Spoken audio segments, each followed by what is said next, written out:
John had been struggling with mysterious bites for weeks, waking up every morning to fresh red spots on his arms, neck, and torso. The constant itching was unbearable, and he could feel that something was crawling on his skin while he slept. Initially, he thought it was a typical bedbug infestation, but after weeks of trying various remedies, washing the sheets in hot water, vacuuming every corner of his room, and using over-the-counter insecticides, the bites continued to appear. He became frustrated and more convinced that something was amiss. Desperate for answers, John decided to investigate further. One night, he set up his phone camera to record while he slept. Around 3 a.m., he noticed the blanket shifting slightly, as if something was moving underneath it.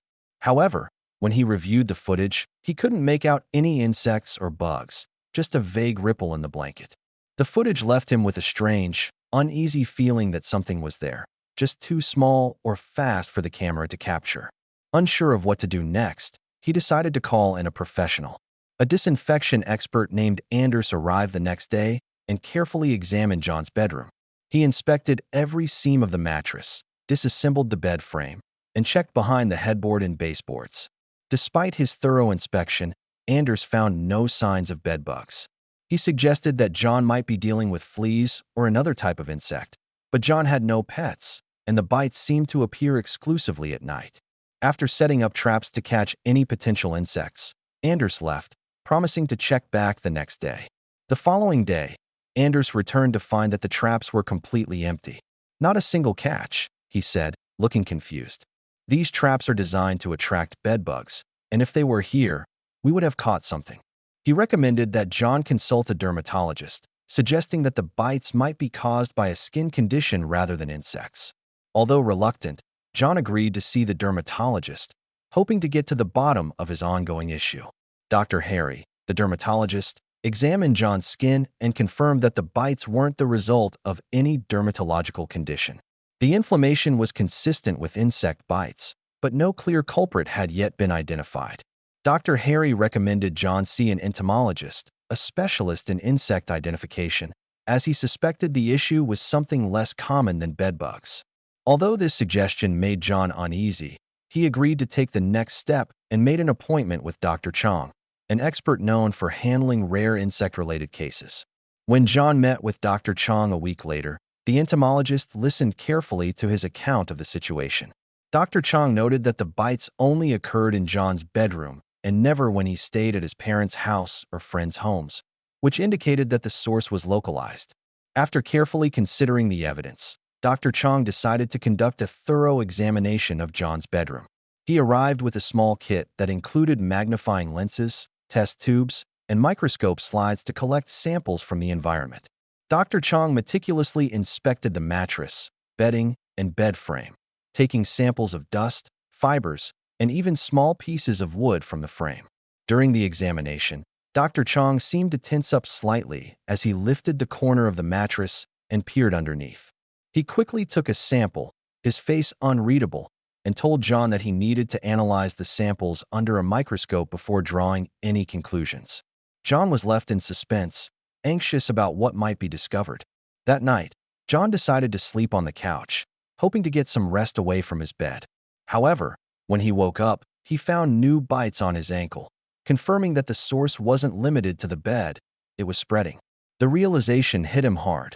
Whatever was causing these bites was relentless and growing.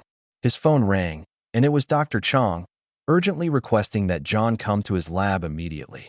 John, now filled with dread, rushed to the lab, his mind racing with worst-case scenarios. When John arrived at Dr. Chang's lab, the entomologist greeted him with a serious expression and led him to the microscope. "We've identified the species," Dr. Chong said, his voice calm but firm. He showed John the samples under the microscope. At first, John thought he was looking at dust and fibers, but then he saw tiny, worm-like creatures, smaller than the head of a pin. They had long, thin bodies and several pairs of legs. Dr. Chong identified them as Triatoma infestans, a parasite native to South America. These creatures feed on blood, much like bedbugs, but they are far more dangerous. Dr. Chong explained that Triatoma infestans was incredibly difficult to detect due to its speed and small size. They were often mistaken for bedbugs because their bites left similar marks. The parasite had likely been brought into John's home through imported furniture or packages. The creatures had adapted to living in John's apartment, nesting in cracks in the bed frame and possibly in the walls. Dr. Chong warned that these parasites were dangerous, capable of causing severe infections, allergic reactions, and even transmitting diseases through their saliva.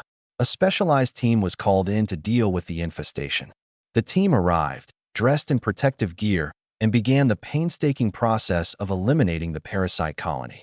Using a combination of heat treatment and a specialized solution, they successfully eradicated most of the infestation. After hours of work, they declared the infestation clear. John's apartment was thoroughly sanitized, with his bed replaced, the walls repaired, and every surface sterilized. Although it was a difficult and stressful process, John finally felt safe in his own home again.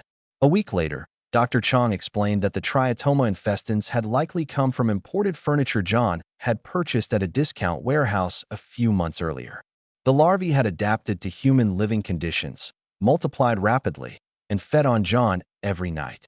This rare case would alert experts around the world, and new inspection procedures would be put in place for imported goods. John's ordeal had brought attention to a growing issue, one that would lead to changes in how imported products were examined for pests in the future.